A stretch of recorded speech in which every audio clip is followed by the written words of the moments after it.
Eta nola dugu zelaia, Manolo? Ezin hobeki entzuleok, Antsoain zelai bikaina da!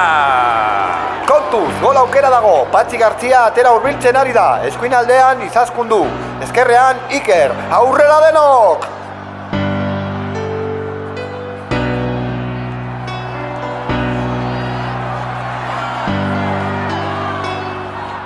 Area barruan daude, eta denetatik dute bertan. Aisialdia, kultura, giro ona, geure herria da, dena eskura dago lagunok.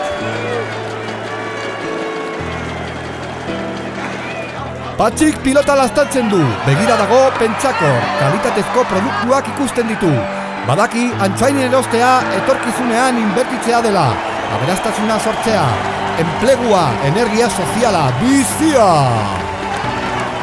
Hor dugu Patxi, ez du gehiago pentsatuko, buruzko eta gol Antsoainen! Gol Antsoainen! Gol, gola! Gol Antsoain, carajo!